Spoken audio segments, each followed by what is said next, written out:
नमस्कार, स्वागत आहे तुमचं सगळ्यांचं माझ्या चॅनलमध्ये.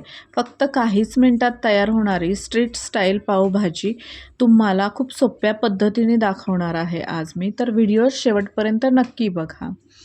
त्यासाठी इथे मी घेतला आहे एक मोठी वाटी वाटाणा, एक पाव असेल तो, एक चिरलेलं गाजर, एक चिरलेलं बीट, 2 ते 3 टोमॅटो, 2 मीडियम आकाराच्या शिमला मिर्च, 2 ते 3 बटाटे आणि अर्धा पावशर फ्लावर घ्यायचा आहे. मी इथे अर्धाच घेतलेला आहे तो. आता गॅसवरती आपण कुकर ठेवलेला आहे गरम करायला. त्यामध्ये बटर टाकलं. चिरलेला फ्लावर स्वच्छ धुतलेले आहेत ह्या सगळ्या भाज्या. शिमला मिर्च, बटाट्याचे साल काढून बटाटा, गाजर, बीट आणि एक टोमॅटो चिरलेला आणि वाटाणा टाकलेला आहे. हे छान असं बटरमध्ये आपल्याला परतून घ्यायचं आहे. त्याच्यामुळे पावभाजीची चव पण छान लागते आणि स्मोकी फ्लेवर येतो याला. आता पावभाजी मसाला टाकूया यामध्ये आणि मिक्स करून घेऊया. तो व्यवस्थित मिक्स झाला की त्यामध्ये आपण अर्धा ग्लास पाणी ओतूया आणि मीठ टाकून मीठही छान असं मिक्स करायचं आणि कुकरचं झाकण लावून घेऊया.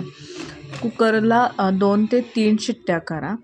2 ते 3 शिट्ट्यामध्ये छान शिजतात भाज्या सगळ्या.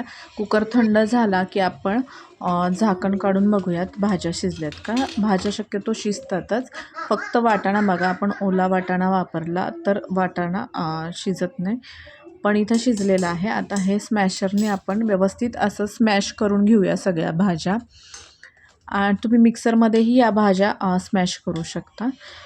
अशा प्रकारे आता आपली भाजी स्मॅश करून झाली आहे. आता आपण फोडणीची तयारी करूया. इथं मी 1 चमचा तेल आणि 1 चमचा बटर घेतलेला आहे. त्यामध्ये जिरे, मोहरी आणि कांदा टाकलेला आहे. याच्याबरोबर बारीक चिरलेली शिमला मिरची टाकायची आहे, माझी राहिली आहे. इथे मी 1 टोमॅटो, 4 ते 5 लसणाच्या पाकळ्या, अर्धा इंच आलं, हे सगळं मिक्सरमध्ये बारीक करून याची पेस्ट तयार करून घेतली. ती यामध्ये ॲड केली आणि छान असं तेल सुटेपर्यंत भाजली. आता यामध्ये हळद, जिरेपूड, धनेपूड, मिरची पावडर, कांदा लसूण मसाला, ज्याला कोल्हापुरी मसाला म्हणतात, हा नक्की टाका. याने चव पावभाजीची खूप छान लागते. आणि पावभाजी मसाला टाकायचा आणि छान तेल सुटेपर्यंत भाजून घ्यायचा आहे आपल्याला इथे. आणि तुम्हाला पावासाठी लागणार असेल तर इथूनच हा मसाला थोडासा साईडला काढून घ्या. आणि त्यामध्ये आता स्मॅश केलेल्या भाज्या आपण टाकणार आहोत. त्या पण छान मिक्स करायच्या आणि त्यामध्ये आता आपण पाणी गरजेनुसार ओतायचं आहे. तुम्हाला जेवढं हवं तेवढं त्यामध्ये पाणी ॲड करा. गरम पाणीच ॲड करा आणि वरून कोथिंबीर टाका, मीठ टाका आणि पावभाजी मसाला अर्धा चमचा इथे टाका आणि छान मिक्स करून घ्या आणि छान एक उकळी येऊ द्यात.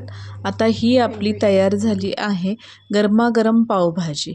आता आपण पावाची तयारी करूया. त्यासाठी आता तवा ठेवूया. त्याच्यामध्ये छान बटर, तेल, तूप काहीही ॲड करू शकता. इथे मी बटर ॲड केलेलं आहे, कोथिंबीर टाकलेली आहे, त्याच्यामध्ये पाव ठेवले आणि छान असे भाजून घेतले. वरूनही बटर टाकलेलं आहे. आता तो आपण मसाला काढलेला होता तो या पावामध्ये घातला आणि छान खरपूस असा पाव भाजून घेतला.